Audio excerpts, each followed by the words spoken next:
Ya, Shalom, selamat bertemu kembali dalam pelajaran MSK. Kita sudah belajar dua pelajaran. Pelajaran pertama, kasih Allah Bapa. Kita sudah belajar bagaimana firman Tuhan menyatakan bahwa Allah Bapa begitu mengasihi kita manusia, sehingga Ia memberikan Yesus buat kita. Di pelajaran kedua, kita belajar bagaimana Yesus menunjukkan kasih-Nya kepada kita dengan bersedia mati bagi kita di atas kayu salib. Dan bagi kita yang mau menerima keselamatan, cukup percaya, memberikan respons dengan percaya kepada apa yang sudah Tuhan Yesus perbuat buat kita semua. Nah, setelah kita menjadi percaya kepada Tuhan, apa yang harus kita perbuat? Di pelajaran ketiga ini kita akan belajar gaya hidup bersekutu dengan Allah. Saya share screen-nya lebih dulu ya. Ya, gaya hidup bersekutu dengan Allah. Apa itu gaya hidup? Gaya hidup adalah pola hidup sehari-hari, ya, pola tingkah laku sehari-hari. Nah, kita kan coba lihat di Alkitab contoh pola hidup sehari-hari seperti apa, yaitu dalam kehidupan jemaat di Kisah Para Rasul pasal 2, ada cara hidup orang Kristen pada mula-mula. Dikatakan mereka bertekun dalam pengajaran rasul-rasul dan dalam persekutuan, dan mereka selalu berkumpul untuk memecahkan roti dan berdoa. Dengan bertekun dan dengan sehati mereka berkumpul tiap-tiap hari dalam bait Allah. Mereka memecahkan roti di rumah masing-masing secara bergilir dan makan bersama-sama dengan gembira dan dengan tulus hati sambil memuji Allah. Dan mereka disukai semua orang, dan tiap-tiap hari Tuhan menambahkan jumlah mereka dan orang yang diselamatkan. Nah, jadi kita lihat di sini, ini adalah cara hidup, gaya hidup dari jemaat mula-mula.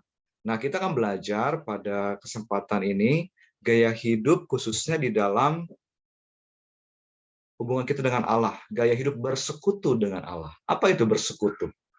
Bersekutu artinya menjadi rekannya Allah, menjadi kawannya Allah. Jadi kita akan belajar bagaimana kita punya pola hidup sehari-hari, ya, bersekutu dengan Allah. Kalau kita bersekutu dengan Allah, maka kita akan memiliki hubungan yang akrab dengan Allah, bergaul karib dengan Allah, memiliki hubungan intim dengan Allah, sehingga kita bisa bertumbuh secara rohani dan mengerti kehendak Allah atas hidup kita. Nah, gaya hidup apa saja yang harus dihidupi oleh orang percaya? Ada 3, saudaraku. Yang pertama adalah berdoa. Yang kedua, merenungkan dan melakukan firman Allah. Yang ketiga, memuji dan menyembah Tuhan setiap hari. Ya, nah kita akan lihat satu persatu. Yang pertama adalah berdoa. Berdoa adalah gaya hidup berkomunikasi dengan Allah. Komunikasi, kita bicara kepada Allah, dan kita juga belajar untuk mendengarkan Tuhan bicara kepada kita. Komunikasi dua arah, ya. Nah, kalau kita baca di dalam firman Tuhan, Tuhan Yesus pun mencontohkan bagaimana ia punya gaya hidup berdoa. Di dalam Markus 1 ayat 35 dikatakan, pagi-pagi benar, ketika hari masih gelap, Yesus pergi keluar ke tempat yang sunyi. Ia berdoa di sana. Jadi Yesus punya kebiasaan, pagi-pagi benar, ketika hari masih gelap, ia pergi ke tempat sunyi untuk berdoa kepada Bapa di sorga. Dia punya kebiasaan berdoa. Yesus ada waktu di mana di pelayanan, setelah pelayanan dia menyendiri, berdoa kepada Bapa. Dan murid-murid memperhatikan, ternyata guru kita ini punya kehidupan doa, dan inilah rahasianya mengapa ia begitu disertai oleh Allah untuk mengadakan mujizat-mujizat. Suatu hari murid-murid berkata kepada gurunya, "Guru, ajari kami berdoa." Lalu Tuhan Yesus mengajarkan doa Bapa kami. Ya, Bapa kami yang di sorga, dikuduskanlah namamu, datanglah kerajaanmu, jadilah kehendak-Mu di bumi seperti di sorga. Berilah kami pada hari ini makanan kami secukupnya, dan ampunilah kesalahan kami, seperti kami juga mengampuni yang bersalah kepada kami. Dan jangan membawa kami ke dalam pencobaan, tetapi lepaskanlah kami dari yang jahat. Karena Engkaulah yang punya kerajaan dan kuasa dan kemuliaan sampai selama-lamanya. Sesungguhnya doa Bapa kami, doa Tuhan, the Lord's Prayer, itu adalah suatu pola doa. Ya, Dimulai dengan Bapa kami di surga, dikuduskanlah namamu. Jadi kalau berdoa, datanglah dengan ucapan pujian dulu kepada Tuhan, memuji Tuhan. Lalu datanglah kerajaanmu, jadilah kehendakmu di bumi ini seperti di sorga. Kita berdoa supaya kehendak Tuhan terjadi dalam hidup kita, kehendak Tuhan terjadi dalam keluarga kita, kehendak Tuhan terjadi dalam gereja kita, kehendak Tuhan terjadi dalam lingkungan kita, kota kita, bangsa kita. Lalu dikatakan, berilah kami pada hari ini makanan kami secukupnya. Nah, kita bisa ajukan pada Tuhan permohonan kita, kebutuhan kita sehari-hari, apa yang kita butuhkan, ungkapkan dengan spesifik. Ya. Lalu dikatakan, ampunilah kami akan kesalahan kami, seperti kami juga mengampuni yang bersalah pada kami. Jadi kita minta pengampunan Tuhan, kita juga harus pastikan hati kita mengampuni semua orang yang bersalah pada kita. Kita hidup di hadapan Tuhan hati yang suci, tidak boleh simpan dendam, tidak boleh simpan kepahitan, ya kita harus lepaskan pengampunan. Lalu kita minta perlindungan Tuhan. Jangan bawa kami dalam pencobaan, tapi lepaskan kami dari yang jahat. Kita mohon penjagaan Tuhan untuk diri kita, keluarga kita, ya, biar Tuhan melindungi sepanjang hari itu. Lalu ditutup lagi dengan pujian, karena Engkau yang punya kerajaan dan kuasa dan kemuliaan sampai selama-lamanya. Jadi doa Bapa kami adalah suatu tuntunan doa sebenarnya buat kita, ya. Nah, jadi Tuhan Yesus punya kebiasaan berdoa. Demikian juga tokoh-tokoh di Alkitab yang dipakai Tuhan luar biasa punya kehidupan doa. Contoh Daniel, dalam Daniel pasal 6 ayat 11, kita bisa melihat bahwa ternyata Daniel itu punya kebiasaan doa. 3 kali sehari ia berdoa. Dia menghadap Allahnya, sujud, berlutut, berdoa 3 kali sehari. Pagi, tengah hari, dan malam. Ya. Nah, kita mesti punya kebiasaan itu, saudaraku. Di gereja mula-mula, itu ada kebiasaan mereka doa 7 kali sehari. Dan sampai hari ini, diteruskan kebiasaan itu oleh kekristenan timur, saudaraku. Jadi berdoa ketika sebelum matahari terbit, ya, lalu jam 9 pagi, jam 12 siang, jam 3 sore, petang hari, malam, jam 7-8, lalu mereka ada doa tengah malam, 7 kali sehari. Nah, kita mesti mulai punya kebiasaan berdoa. Ada jam-jam doa, ya.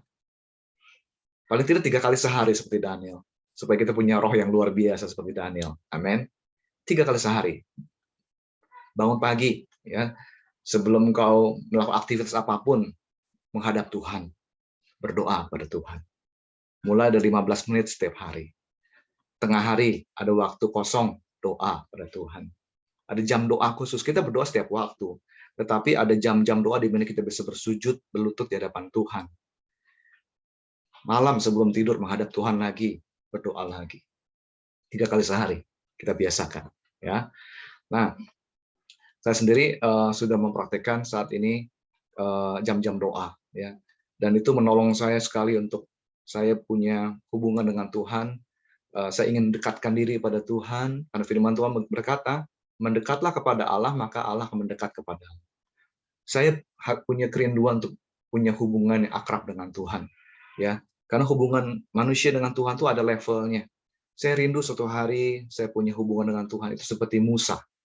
Karena Musa itu bicara sama Tuhan muka dengan muka, seperti seorang teman. Saya percaya saudara juga rindu kan, punya hubungan dengan Allah seperti sahabat, ya, punya seperti kawan, ya, dia bersekutu dengan Allah. Dan itu hanya orang-orang mencari Tuhan, orang-orang yang meluangkan waktunya untuk mendekatkan diri sama Tuhan yang punya level hubungan seperti itu. Kita belajar lagi dari Paulus dan Silas, saudaraku. Di Kisah Rasul 16, itu cerita bagaimana Paulus dan Silas setelah pelayanan itu mereka ditangkap, dimasuk penjara. Tapi mereka punya kebiasaan. Mereka memuji Tuhan. Tengah malam, Paulus dan Silas itu berdoa memuji menyembah Tuhan. Kedengaran mereka menyanyi bagi Tuhan. Dan akhirnya terjadi lawatan Tuhan, gempa bumi, belenggu mereka terlepas, mereka bisa keluar dari penjara. Nah, saudaraku, mari kita punya kebiasaan berdoa, ya. Nah, doa dinyatakan dalam Alkitab antara lain berseru kepada Tuhan. Kita memanggil nama Tuhan. Mengangkat jiwa kepada Tuhan. Jadi jiwa kita ini kita bawa kepada Tuhan, ya. Ketika mungkin sedang letih lesu, terasa kesesakan dalam jiwa, angkat jiwamu kepada Tuhan. Curahkan isi hati kepada Tuhan. Cari Tuhan. Ya, firman Tuhan berkata, carilah wajahku. Kita mesti belajar mencari Tuhan. Mencari itu berarti kita sungguh-sungguh mendekatkan diri sama Tuhan, ya, menanti-nantikan Tuhan. Dikatakan di Ibrani 4 ayat 16, hampiri tahta kasih karunia Allah, supaya engkau mendapatkan rahmat, menemukan pertolongan Tuhan pada waktunya. Dikatakan Ibrani 10, menghadap kepada Allah dengan hati yang suci, dengan hati nurani yang murni. Nah, mari kita berdoa pada Allah. Ya, biasakan saudaraku, bangun pagi, menghadap Tuhan berdoa. Tengah hari, ada waktu kosong, berdoa. Malam, sebelum mau tidur, menghadap Tuhan lagi, berdoa. Ya, dengan pola doa Bapa kami.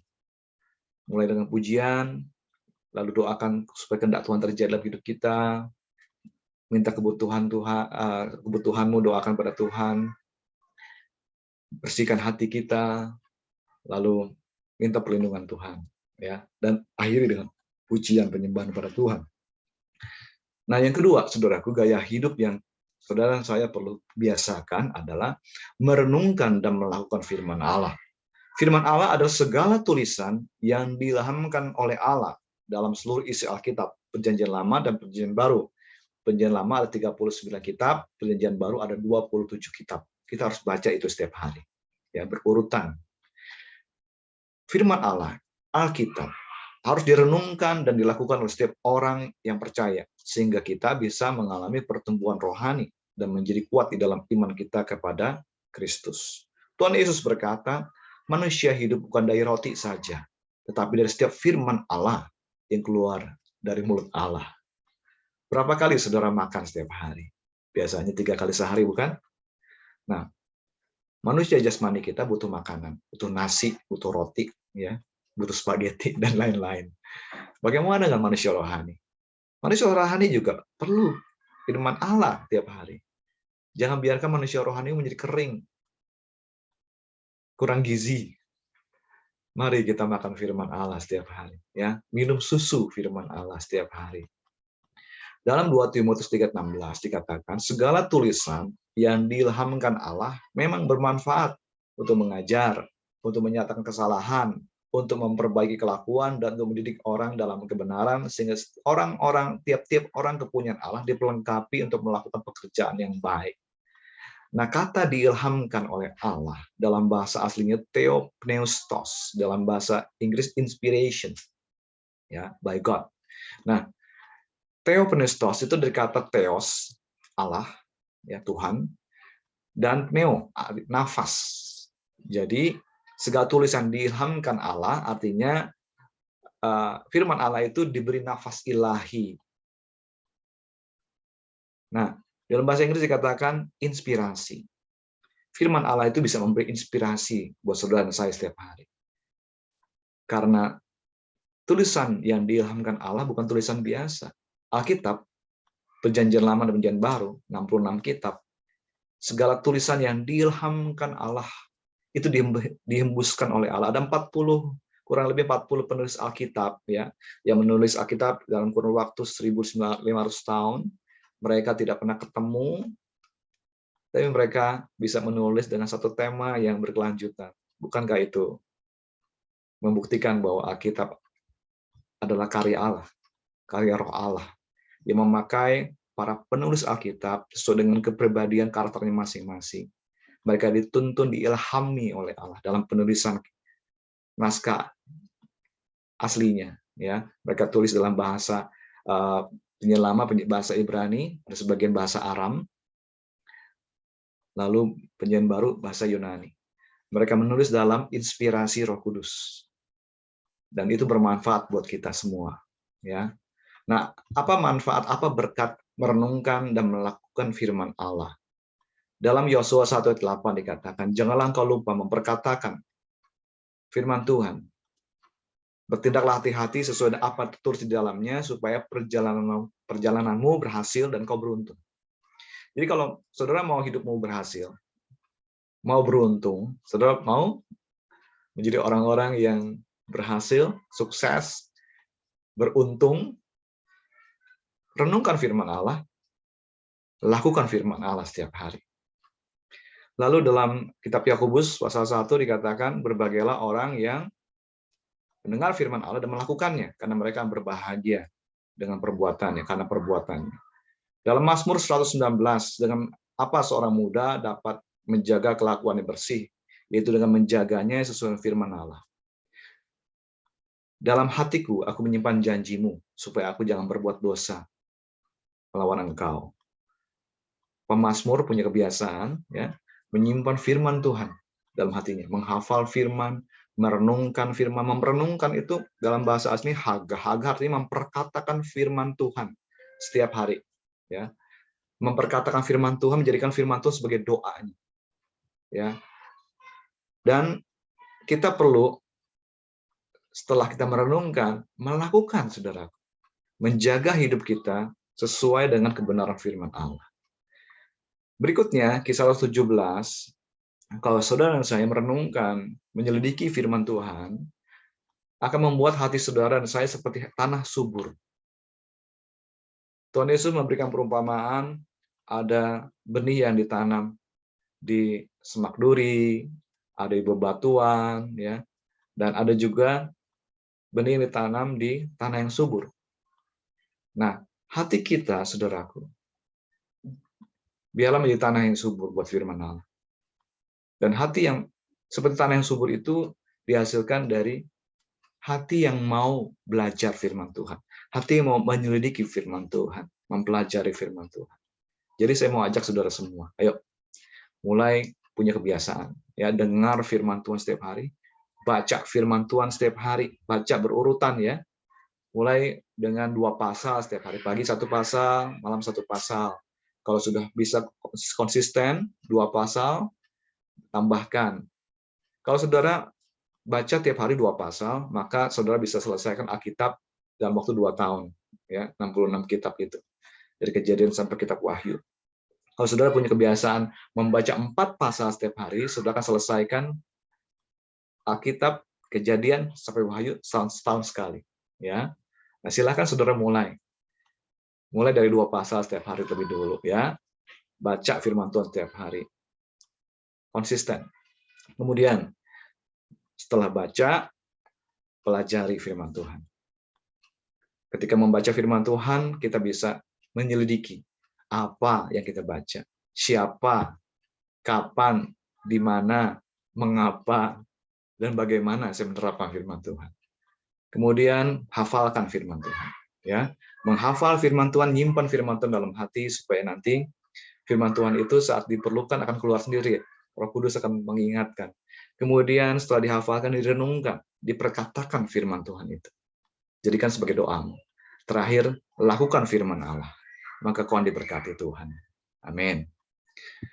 Nah, gaya hidup yang ketiga, saudaraku, yang saudara dan saya perlu biasakan adalah tiap hari biasakan memuji menyembah Tuhan. Pagi hari, siang hari, malam hari, menghadap Tuhan.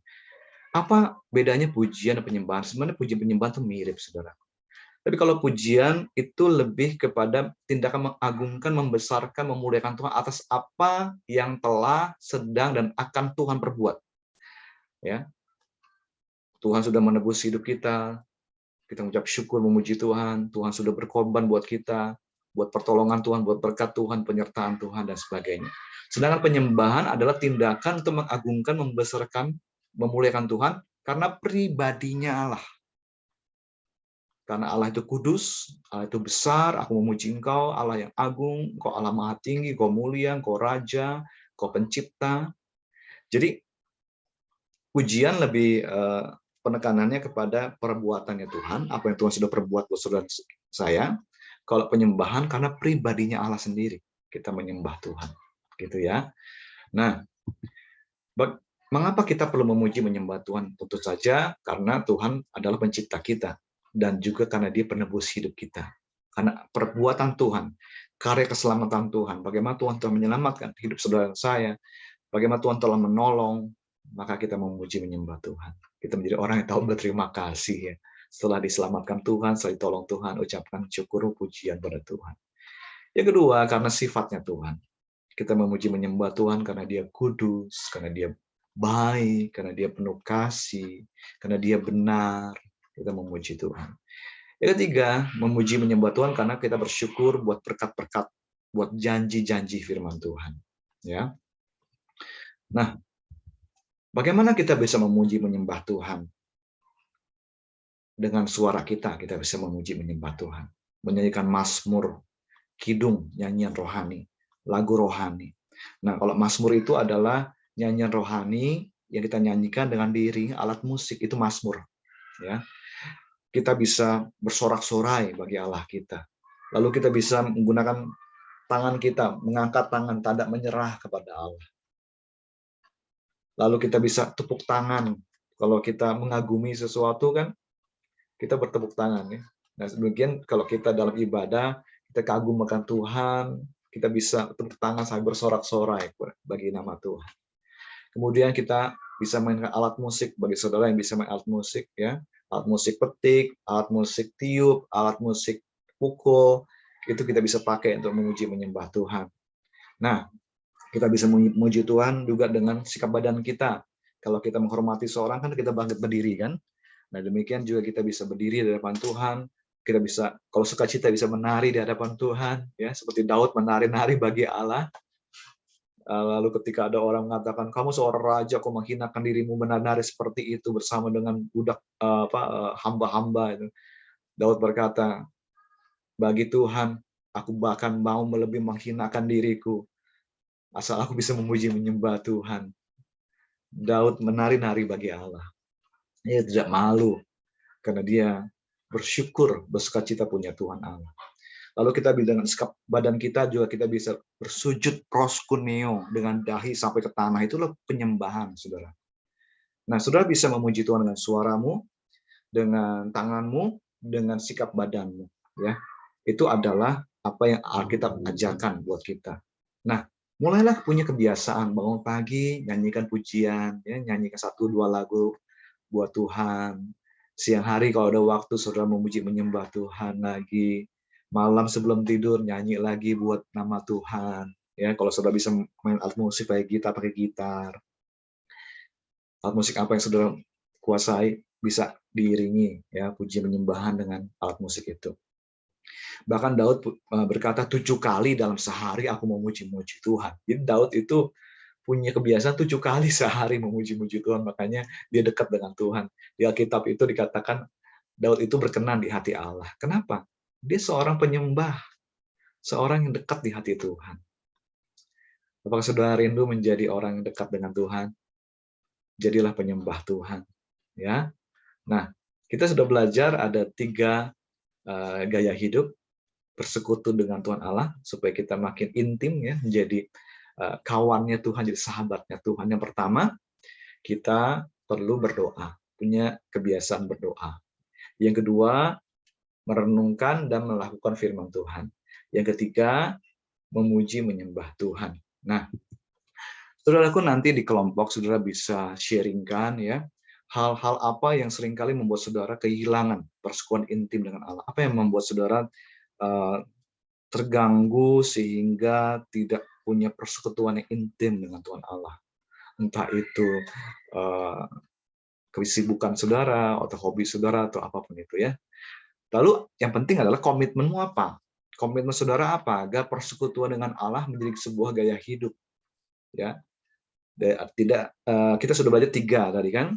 Dari 3 ini mana yang saudara mau tingkatkan? Apakah saudara mau meningkatkan kehidupan doa? Tuhan Yesus berkata begini, tidak sanggupkah kamu berjaga-jaga 1 jam saja dengan aku? Buat murid Kristus, kita mesti punya kebiasaan paling tidak sehari 1 jam berdoa. Ya. Nah, bisa mungkin pagi-pagi bisa 15 menit, siang 15 menit, ya, sore 15 menit, malam 15 menit, 1 jam setiap hari. Kalau saudara punya waktu lebih banyak silahkan, tapi dimulai dari start 15 menit menghadap Tuhan. Ya. Komitmen, konsisten. Butuh 21 hari saudaraku tuh punya kebiasaan baru. Dan butuh 40 hari supaya kebiasaan baru itu menetap. Jadi saudara punya kalau ingin ya punya kebiasaan yang baru tuh perlu 40 hari, saudara. Kalau mau lebih menetap lagi, tambah lagi 21 hari lagi.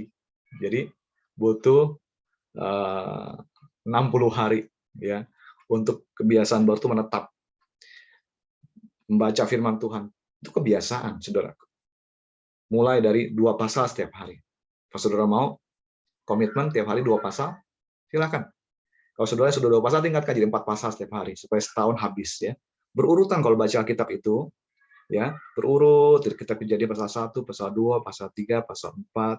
Kalau dari Perjanjian Baru Matius pasal 1, pasal 2, pasal 3, keempat terus berurut ya. Jadi kita bisa mengerti firman Tuhan secara sistematis gitu. Yang ketiga, gaya hidup memuji menyembah Tuhan. Biasakan tiap hari menyanyi buat Tuhan. Jangan, suara saya nggak bagus, suara saya fals, Tuhan lebih lihat hatimu. Ya, nyanyi aja buat Tuhan, nggak apa-apa. Suruh bisa main alat musik, main alat musik. Ya, tentu saja terus belajar ya, latihan vokal. Sekarang zaman muda di aplikasi di Android ada ada aplikasi buat vokal ya 7 menit saya pakai aplikasi 7 menit vokal warming up untuk melatih vokal saya setiap hari ya. Ketika saya ada waktu saya ingin latihan vokal supaya nyanyinya lebih bagus gitu. Nah, saudaraku, mari menghadap Tuhan ya, tiap hari berdoa, tiap hari membaca merenungkan firman Tuhan. Yang ketiga, tiap hari memuji menyembah Tuhan. Nanti akhiri dalam pertemuan kelompok dengan ayat hafalan ya. Ayat hafalan kita dalam Mazmur 25 ayat 14. Tuhan bergaul karib dengan orang yang takut akan Dia dan perjanjiannya diberitahukannya kepada mereka.